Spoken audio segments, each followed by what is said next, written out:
Maxing out your 401k seems like the holy grail of retirement saving. Is it really?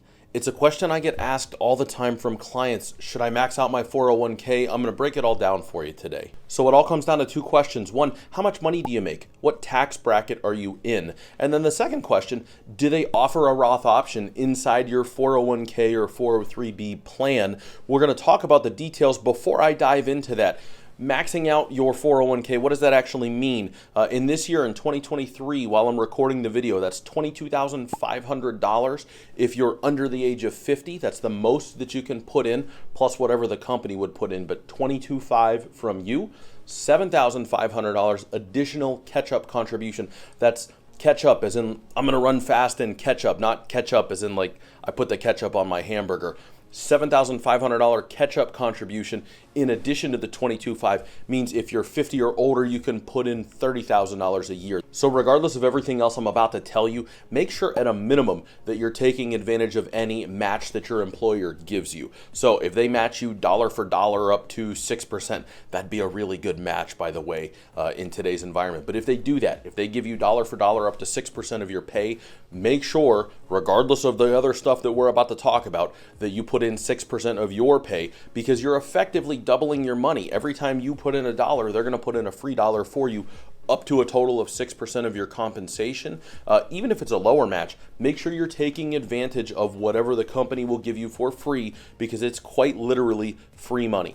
So the next thing, after making sure that you're taking advantage of any free money, what tax bracket are you in? How much income do you earn? And so if we take a look at the tax brackets, and I'll throw them up here, you'll be able to see that you can get up to the end of the 24% bracket before you would move over into the level above that. Married filing joint in 2023, you can have around $340,000 of taxable income and still be in that 24% bracket. Anything below that, and you're going to be either 24, 22, or even some of the lower brackets. The lower your bracket, the less advantage that you're getting from putting money into a traditional vehicle. Traditional meaning it's pre-tax money. So most 401k plans, 403b plans, that's their base option, is I put money in, it goes in pre-tax. That's advantageous in a way. It's better than nothing, but it's not as good as a Roth option in the long run, and I'll show you the math on it here in just a second.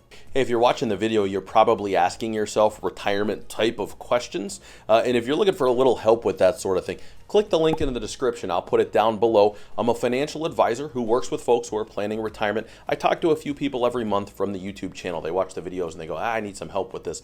Maybe I'll try this guy. If you're interested in having a conversation, go on down there, check it out, and I'll talk to you soon. So if you're in that 24% bracket, and this works out even better if you were in a bracket less than this, but let's take an example of the 24% bracket. Let's say that there was $10,000 that you were going to put away into the plan, and you were going to get a deduction for that money right now. In a 24% bracket, you'd have $10,000 of earned income.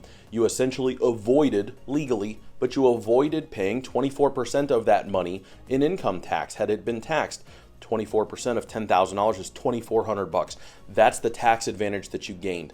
Now, what happens to that $10,000 is it grows and it grows and it grows tax deferred, and it's taxed somewhere far off in the future. If you had the ability to get that money into a Roth option, and so you said, okay, here's $10,000. I'm just going to pay the tax on it now, but it's now tax-free. It's going to grow and grow and grow tax deferred, and I can use it in retirement, the whole ball of wax, whatever it grows into, without being taxed. If you had a 20-year time frame, and even if you're 50, 55, 65 years old, you've still got potentially a 20-year time frame on this money, because remember, this doesn't end when you get to retirement. This is money you could use at any point throughout your retirement. And so if you invested $10,000 and you earn 7.5% average annual return on it over a 20-year period, it turns into $44,608.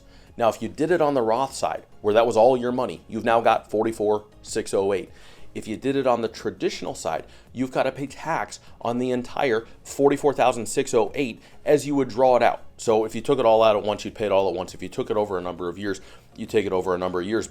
But regardless, all of that money is to be taxed. If you were in that same tax bracket when you were drawing money out, you're going to pay over $10,000 in taxes on that same 44 grand. because 24% of $44,000, a little north of $10,000. Even if you were in a lower bracket, let's say that you were down to the 22% bracket, you're still going to pay almost $10,000. Remember, your tax benefit was I didn't pay $2,400 today, so that in the future I can essentially pay $10,000. Not a good trade. That's why I talk about Roth so much.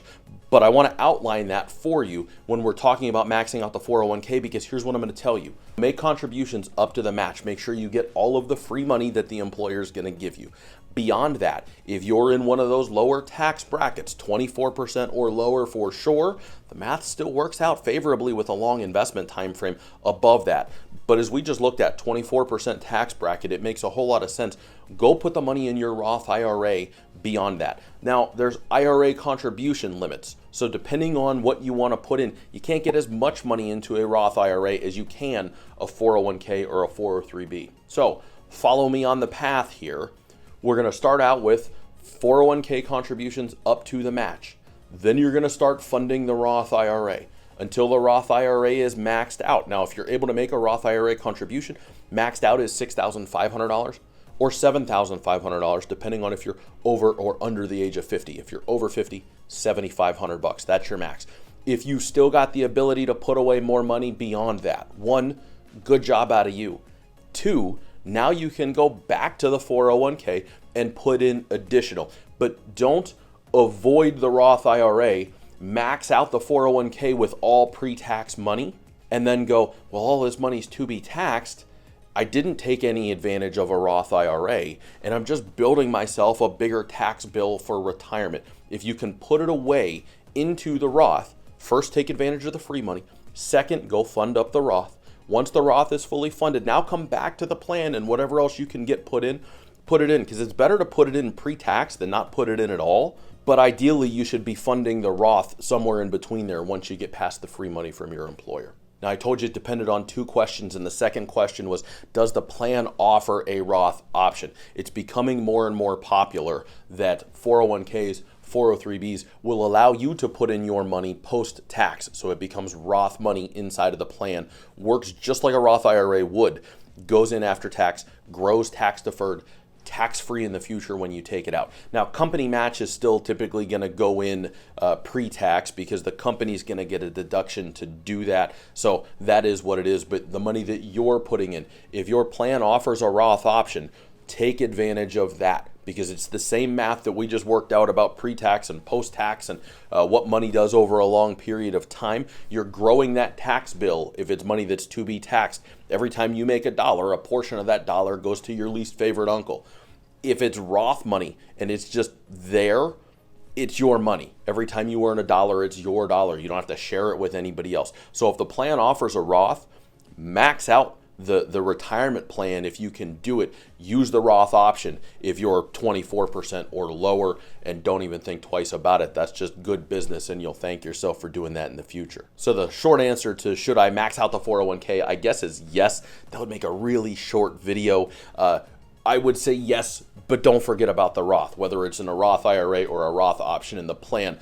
Build up that tax-free portion of the retirement portfolio. You'll thank yourself in the future. If you're interested in learning more about Roths, click up here. I'm going to throw up the Roth playlist. We got a bunch of videos about it. If you enjoyed the video today, subscribe to the channel. Come on back. 1 to 2 videos up a week, every week, about retirement planning, saving for the future, taxes, all of that sort of stuff. And I hope to see you another time.